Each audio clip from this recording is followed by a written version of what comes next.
Hello student, आप लोग को बताए थे इससे पहले पढ़ाए थे जय प्रकरण में चैप्टर 1 बायोलॉजी का स्टार्ट किए जिसका नाम है जय प्रकरण। इसमें हम पीछे वाले लेक्चर में आपको बता चुके हैं कि जय प्रकरण में क्या है, पोषण क्या और पोषण के कितने प्रकार है, और बता चुके थे कि पौधे में पोषण किस प्रकार होते हैं, जिसमें बताए थे कि प्रकाश संश्लेषण द्वारा पौधों में पोषण होता है।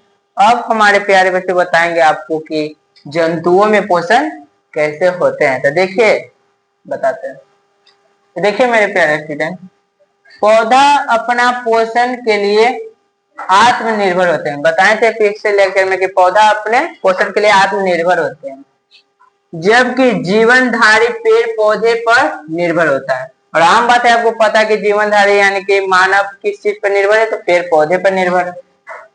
ऐसे जीव जो अपना पोषण दूसरे जीवों से प्राप्त करते हैं उसे पर पोषण या विश्व पोषण करते हैं।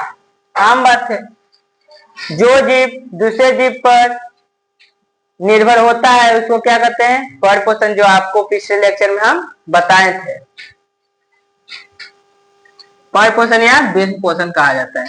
जंतुओं में पोषण कई चरणों में संपन्न होती है। मेरे प्यारे बच्चों, जंतुओं में पोषण कई चरणों में होता है। पौधों में तो पोषण प्रकाश संश्लेषण द्वारा हो गया था, लेकिन जीवनधारियों यानी कि जंतुओं में पोषण कई चरणों में होता है। जंतुओं में कई चरण, तो देखिए क्या क्या है। पहला है अंतःग्रहण, दूसरा पाचन, तीसरा अवशोषण और चौथा स्वांगीकरण और पांचवा बहिष्करण। यानी कि जंतुओं में पोषण 5 चरणों में होता है मेरे प्यारे दोस्तों। कितने चरणों में? 5 चरणों में। पहला अंतःग्रहण, दूसरा क्या है? पहला अंतःग्रहण, दूसरा पाचन, तीसरा अवशोषण, चौथा क्या है? स्वांगीकरण और पांचवा बहिष्करण। अंतःग्रहण मतलब कि क्या होता है कि भोजन को हम लोग अंदर ग्रहण करते हैं, उसको होके क्या बोलते हैं? अंतःग्रहण बोलते हैं। पाचन, जो हमारे अंदर डाइजेस्ट होता है भोजन, उसको क्या कहते हैं? पचने की क्रिया को पाचन कहते हैं। अवशोषण, अब पचा तो उसमें से क्या है कि अलग अलग होगा, कुछ पोषक तत्व होगा जिसको अलग किया जाएगा। उसके बाद जो पोषक तत्व निकल रहा वो उसी विधि को क्या कहते हैं? स्वांगीकरण कहते हैं। और बहिष्करण का मतलब क्या होता है कि अवशिष्ट पदार्थों का निष्कासन ही क्या कहलाता है? तो बहिष्करण कहलाता है। आपको ये सब का डिफिनेशन डिटेल में हम बताते हैं कि अंतःग्रहण क्या होता है, पाचन क्या होता है, अवशोषण क्या होता है, स्वांगीकरण क्या होता है और बहिष्करण क्या होता है मेरे प्यारे बच्चों। तो आपको आई होप पता चल गया होगा कि पेड़ पौधों में पोषण प्रकाश संश्लेषण द्वारा होता है, लेकिन जंतुओं में पोषण कई चरणों में होता है, यानी कि 5 चरणों में होता है, जो आपको हम बता दिए। तो आई होप समझ में आया होगा। तो आप इसको स्क्रीनशॉट ले लीजिए।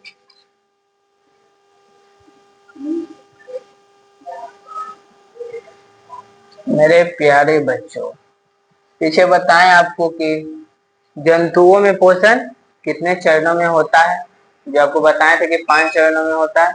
अब उसका डेफिनेशन देखते हैं।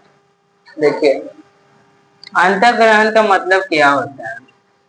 अंतःग्रहण का मतलब क्या होता है? तो देखिए, जंतुओं के द्वारा भोजन को शरीर के अंदर ग्रहण करने की क्रिया को ही अंतःग्रहण कहते हैं मेरे प्यारे। अंतःग्रहण किसको कहते हैं मेरे प्यारे? तो जंतुओं के द्वारा भोज्य पदार्थों यानी कि भोजन को शरीर के अंदर ग्रहण करने की क्रिया को ही क्या कहते हैं? अंतःग्रहण कहते हैं। देखिए आगे देखिए। अब दूसरा नंबर क्या है? पाचन। अंतःग्रहण तो आपको बता दिए, अब पाचन क्या है? तो शरीर के अंदर भोजन का सरल अणुओं में विघटित होना पाचन कहलाता है। शरीर के अंदर भोजन का सरल अणुओं में विघटित होना पाचन कहलाता है। छोटे छोटे टुकड़ों में टूटना ही क्या कहलाता है? पाचन कहलाता है। अब देखिए तीसरा में क्या है? अवशोषण। अब पाचन तो हो गया, अब उससे तो पोषक तत्व अलग होगा, यानी कि अवशोषित होगा। तो देखिए, पाचन क्रिया के फलस्वरूप भोजन के सरल अणु आंत की दीवार द्वारा, किसके द्वारा? आंत की दीवार द्वारा अवशोषित होकर रुधिर में मिल जाती है और छोटी आंत से छोटी आंत की दीवार द्वारा अवशोषित होकर रुधिर में यानी कि रक्त में मिल जाती है, जिसे अवशोषण कहा जाता है। उसे क्या कहा जाता है? अवशोषण। तो देखिए पाचन क्या होता है, तो भोजन सरल अणुओं में टूट गया, उसके बाद आंत के दीवार से अवशोषित होकर रुधिर में मिल जाने की क्रिया को ही क्या कहते हैं? अवशोषण कहा जाता है। अब देखिए स्वांगीकरण क्या है, तो पोषण के जिस चरण में ऊर्जा का उत्पादन या निर्माण होता है, जिस चरण में ऊर्जा और उत्पादन का निर्माण होगा या जीव द्रव का निर्माण होगा, उसी को क्या कहते हैं? स्वांगीकरण कहते हैं। जिसमें ऊर्जा का निर्माण होगा, जीव द्रव का निर्माण होगा, उसी को क्या बोलेंगे? स्वांगीकरण, जिसे स्वांगीकरण कहा जाता है। उसके बाद बहिष्करण, भोज्य पदार्थों को मल के रूप में शरीर से बाहर करना बहिष्करण कहलाता है।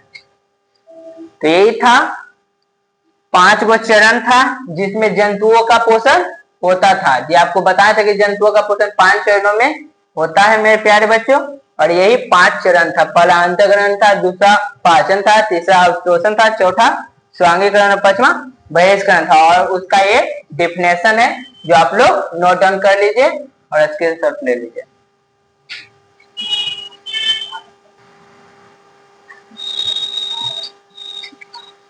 हेलो स्टूडेंट, इससे पहले आपको हम बताएं कि जंतुओं में पोषण किस प्रकार होता है। अब देखिए कि मानव में पाचन तंत्र यानी कि मानव में पाचन तंत्र, पाचन किस तरीका से होता है, इसमें क्या क्या प्रोसेस होता है पाचन होने में। तो देखिए पहला क्या है? आहार नाल। आहार नाल के मतलब आप समझ रहे होंगे, शुरुआती जिससे भोजन हम लोग लेते हैं। तो आहार नाल एक लंबी कुंडलित एक संरचना है। क्या है आहार नाल? आहार नाल एक लंबी कुंडली से एक संरचना है जिसकी लंबाई कितना है? लगभग 8 से 10 मीटर लंबा है। कितना है? 8 से 10 मीटर लंबा है होती है। इसकी शुरुआत मुख गुहा यानी कि मुंह से, मुख गुहा से होती है, यानी कि मुख गुहा से होती है शुरुआत। और यह गुदा यानी कि मल द्वार तक फैला होता है। कहां तक फैला होता है? आहार नाल। पहले देखिए आहार नाल एक कुंडली सी संरचना है जिसकी लंबाई देख लीजिए कितना है? 8 से 10 मीटर लंबाई है। इसकी शुरुआत कहां से होती है? तो मुख गुहा से होती है और गुदा यानी कि मल द्वार तक होता है इसका प्रोसेस। अब देखिए मानव पाचन तंत्र का वर्णन करने के लिए आपको एग्जाम बोलेगा, एग्जाम में क्वेश्चन आएगा तो इस प्रकार आएगा कि मानव पाचन तंत्र का संचित्र वर्णन कीजिए। तो पहले तो डिफिनेशन ये लिखिएगा कि आहार नाल है क्या, उसके बाद क्या कीजिएगा कि मानव का पाचन तंत्र के संचित्र वर्णन करने के लिए बोलेगा। तो आपको ये सब बताना पड़ेगा कि कितना चरणों में होता है। तो पहला देख लीजिए, मुख गुहा का काम होता है, उसके बाद ग्रास नली में जाता है, उसके बाद अमाशय में जाता है, उसके बाद अकृत होता है, उसके बाद अग्नाशय होता है, उसके बाद छोटी आंत होता है, उसके बाद बड़ी आंत होता है। यानी कि 1 2 3 4 5 6 7 प्रोसेस होते हैं पाचन होने में भोजन का। तो देखिए 7 प्रोसेस क्या क्या है। पहला बताए मुख द्वार, उसके बाद ग्रास नली होगा, उसके बाद अमाशय होगा, उसके बाद अकृत होगा लीवर, उसके बाद अग्नाशय होगा, उसके बाद छोटी आंत, उसके बाद बड़ी आंत होगा। इसके बाद हम आप लोग को इसको एक करके डिफिनेशन बताएंगे कि मुख गुहा क्या है, ग्रास नली क्या है, अमाशय क्या है, अकृत क्या है, अग्नाशय क्या है, छोटी आंत क्या है, बड़ी आंत क्या है, इस सब का डिटेल हम आपको आगे बताएंगे। तो ये था आपका मानव पाचन तंत्र यानी कि human digestive system, human digestive system. तो इसको नोट डाउन करिए मेरे प्यारे बच्चों, और आगे आपको हम बताते हैं ये सब का डिटेल कि मुख गुहा क्या है और सब क्या है। मेरे प्यारे बच्चों देखिए, इससे पहले आपको बताए थे कि पाचन तंत्र में क्या क्या होता है। तो पहले आप जानिए कि मुख गुहा क्या होता है। तो देखिए मुख गुहा आहार नाल का सबसे पहला अंग। भोजन के पाचन की शुरुआत मुख गुहा से ही होता है। भोजन का पाचन जो शुरुआत होता है कहां से होता है? मुख गुहा से ही होता है। मुख जिस गुहा में जाकर खुलती है उसे मुख गुहा कहते हैं। जिस गुहा में जाकर खुलती है मुख, उसी को क्या कहते हैं? मुख गुहा कहते हैं। इसमें क्या क्या होता है मुख गुहा में? तो देखिए दांत होता है, जीभ होता है मेरे प्यारे बच्चों, लाल ग्रंथि में पाया जाता है। इसमें दांत का कार्य होता है भोजन को छोटे छोटे टुकड़ों में बांटना। भोजन खाते हैं तो दांत क्या करता है, छोटे छोटे टुकड़ों में उस भोजन को बांट देता है, यानी कि तोड़ देता है। और लाल ग्रंथि से लाल स्त्रावित होता है। अब लोग जानवे करते हैं, आम के दिनों आ चुका है मेरे प्यारे बच्चे, तो उसमें क्या होता है कि आम को देखकर लाल टपकना स्टार्ट हो जाता है। तो क्या होता है कि दांत का काम है कि भोजन के टुकड़ों में बांट देना, और उसके बाद लाल ग्रंथि से लाल स्त्रावित होता है, जिसे जीभ भोजन को मिलाने का कार्य करता है। और इस लाल ग्रंथि को मिलाने का कार्य कौन करता है मेरे प्यारे बच्चों, तो जीभ करता है उसको मिलाने का कार्य। देखिए अब जीभ में क्या क्या होता था। जीभ में कुछ नोट पॉइंट है जो आपको जानना जरूरी है। जीभ में स्वाद कलिका कितना पाया जाता है, 1000 स्वाद कलिका पाया जाता है मेरे जीभों में। कितना पाया जाता है, 10,000 पाया जाता है। तो जीभ में स्वाद कलिका कितना पाया जाता है मेरे प्यारे बच्चों, तो 10,000 स्वाद कलिका पाया जाता है। आपको पता है कि स्वाद कलिका क्या है। अगर हम लोग का तबियत खराब हो जाए तो स्वाद कलिका मर जाते हैं, जिससे कारण भोजन स्वादिष्ट नहीं लगता है, स्वाद ही नहीं लगता, कुछ खाने का ही आत्मा आपको नहीं करेगा। तो उसमें स्वाद कलिका पाया जाता है, इसलिए हम लोग को भोजन का अनुभव होता है कि कैसा स्वाद है भोजन का। तो जीभ में 10,000 स्वाद कलिका पाया जाता है। उसके बाद देखिए जीभ का अग्र भाग होता है ना, आगे वाला भाग, जो मीठे स्वाद को प्राप्त संवेदनाशील होता है। मतलब कि आगे वाला जो भाग होता है हम लोग का जीभ का, जो मीठा स्वाद का संवेदना करता है। पिछला भाग कड़वा स्वाद को चखता है, और साइड वाला भाग क्या करता है, नमकीन और खट्टा स्वाद को देखता है। तो ये था आपका मुख गुहा और जीभ था, जिसके बारे में बताएं कि जीभ में क्या क्या होता है। देख लीजिए मेरे प्यारे बच्चे, इसको नोट डाउन कर लीजिए, आगे हम बताते हैं आपको।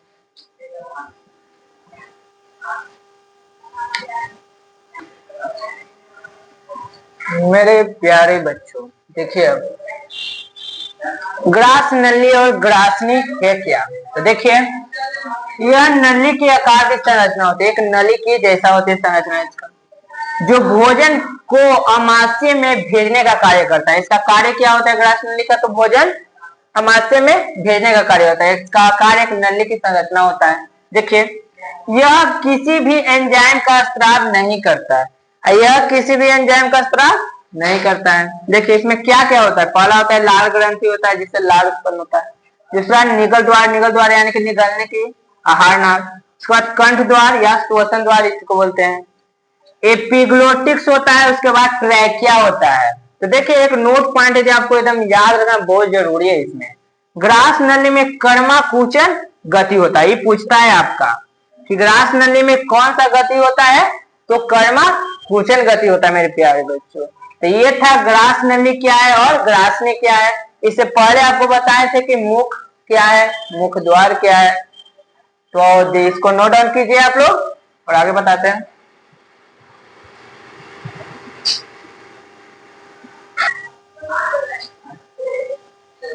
हेलो स्टूडेंट, अब देखिए आप लोग ये अमाशय क्या है। सेकंड में आप अग्नाशय को देखें, फर्स्ट में किसको देखें आप, तो मुख के बारे में देखें। अब देखिए अमाशय क्या है, अमाशय यानी कि पेट। ग्रास नली के आगे थैलीनुमा संरचना को अमाशय कहते हैं। ग्रास नली के आगे एक थैलीनुमा संरचना होती है, उसी को क्या कहते हैं, अमाशय कहा जाता है, जिसका आकार अंग्रेजी के जे आकार का होता है। कैसा आकार का होता है, तो अंग्रेजी के जे आकार का होता है मेरे प्यारे।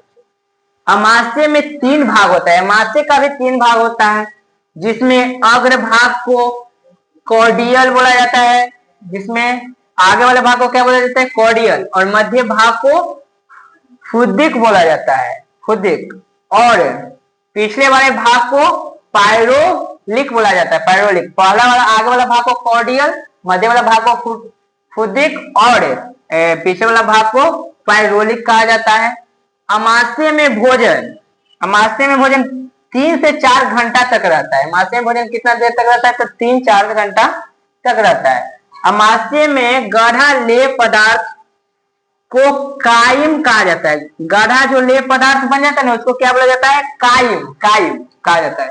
जबकि तरल पदार्थ को चाइल बोला जाता है।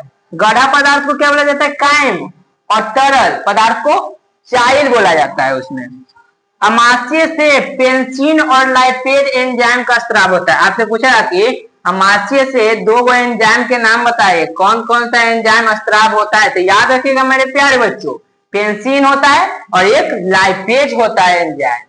तो यही था आपका, इसको नोट डाउन कीजिए और आगे बताते हैं। हेलो स्टूडेंट, देखिए आपको पीछे हम बताए थे, उसके बाद देखिए अब यकृत के बारे में जानते हैं, यानी कि लीवर। ये बहुत इंपॉर्टेंट टॉपिक है, इससे भी पूछा जाता है क्वेश्चन। देखिए इसमें कि यह शरीर की सबसे बड़ी ग्रंथि होती है। आपसे ऑब्जेक्टिव में ये भी पूछेगा कि शरीर की सबसे बड़ी ग्रंथि क्या होता है? तो लीवर होता है। उसके बाद देखिए भार के विचार से यह सबसे बड़ा भाग होता है। ये क्या होता है कि शरीर का बड़ा भाग होता है, भार के हिसाब से देखा जाए तो, यानी कि वजन के हिसाब से। इसका वजन लगभग 1.5 kg होता है। ये भी आपको ऑब्जेक्टिव में पूछ सकता है कि लीवर का वजन कितना हो सकता है? 1.5 kg तक का होता है। यकृत से पित्त रस का स्राव होता है। क्या? यकृत से क्या होता है? पित्त रस का स्राव होता है, जो भोजन को क्षारीय बनाने का काम करता है। आपको बताए थे कि अम्लीय और क्षारीय क्या होता है, वही तो इसका काम क्या होता है पित्त रस का? को भोजन को क्षारीय बनाना। उसके बाद देखिए जो वसा का विखंडन करने के लिए तैयार होता है। विखंडन का मतलब कि तोड़ना, तो क्या वसा का यह विखंडन कर रहा था। यही था आपका यकृत। और आगे हम लोग देखते हैं। हेलो स्टूडेंट, देखिए अब अग्नाशय के बारे में देखेंगे हम लोग, छोटी आंत के बारे में देखेंगे और बड़ी आंत के बारे में देखेंगे। ये लास्ट है जो आप लोग पॉइंट देख लीजिए। देखिए पहले हम देखते हैं कि अग्नाशय क्या है। यह अमाशय और छोटी आंत के बीच में स्थिर रहता है। ये कहाँ पर स्थिर रहता है? तो अमाशय और छोटी आंत के बीच में स्थिर होता है। इसमें से एक एंजाइम स्रावित होता है जिसका नाम है लाइपेज। याद रखिएगा, ये ऑब्जेक्टिव में पूछा गया क्वेश्चन है कि अग्नाशय में कौन सा एंजाइम स्राव होता है? तो लाइपेज होता है। उसके बाद देखिए इसका मुख्य काम क्या होता है? तो वसा को वसा अम्ल में बदलना होता है। इसका मुख्य काम क्या होता है? वसा है जिसको वसा अम्ल में बदलना होता है। तो यही इसका कार्य था और इसमें कौन सा एंजाइम निकलता है। उसके बाद देखते हैं हम लोग प्यारे बच्चों की छोटी आंत क्या है। तो देखिए आहार नल का सबसे बड़ा भाग छोटी आंत होता है। ये ऑब्जेक्टिव में आपसे पूछेगा कि आहार नल का सबसे बड़ा भाग क्या है? तो छोटी आंत है। उससे पूछेगा कि इसकी लंबाई कितनी होती है? तो 6 से 7 मीटर की होती है। और चौड़ाई भी पूछा तो 2.5 मीटर का होता है। इसमें भोजन में मिले हुए सिर्फ वसा का पाचन होता है। इसमें क्या होता है? तो भोजन में वसा मिला होता है, उसका ही पाचन ये करता है छोटी आंत। तो ये ऑब्जेक्टिव में पूछ सकता है कि सबसे बड़ा भाग क्या होता है आहार नल का? तो छोटी आंत। उसके बाद देखते हैं बड़ी आंत क्या है। तो यह पाचन तंत्र का सबसे अंतिम भाग है। ये भी पूछेगा कि पाचन तंत्र का सबसे अंतिम भाग क्या है? तो बड़ी आंत है। तो देखते हैं जहां सिर्फ अवशिष्ट पदार्थों से मिले हुए, अवशिष्ट पदार्थ आप लोग समझ ही रहे होंगे, अवशिष्ट पदार्थ में मिले हुए पानी और जल को अवशोषण कर लिया जाता है। तो क्या होता है? पानी और जल को अवशोषित कर लेते हैं और बचे हुए अवशिष्ट पदार्थों को मल के रास्ते बाहर निकाल देते हैं। और उसके बाद पानी को सोख लेता है। उसके बाद क्या करता है? मल के द्वारा उसको मल द्वारा बाहर निकाल दिया जाता है। तो ये आपका था क्या? तो अग्नाशय, छोटी आंत और बड़ी आंत था। ये सब जो क्वेश्चन आपसे पूछेगा तो कितना मार्क्स में पूछेगा? तो 5 मार्क्स में पूछेगा कि मानव पाचन तंत्र का संचित्र वर्णन करे। तो चित्र भी बनाना है, उसका वर्णन करना है। तो अगर देखिए हम तो वर्णन कर चुके हैं, अगर चित्र के लिए बोलेगा तो इसके बाद हम आपको स्क्रीन पर एक चित्र लगा देंगे जो आप लोग को दिखेगा। ओके स्टूडेंट, तो आप लोग बताइएगा कि ये चैप्टर तो आज खत्म हो गया है, लास्ट लेक्चर है इसका, जैव प्रकरण का, बायोलॉजी का फर्स्ट चैप्टर खत्म हो चुका है। तो आप लोग कमेंट बॉक्स में बताइएगा कि कैसा आपको लगा और इसमें क्या क्या मिस्टेक हो रहे थे। Okay student.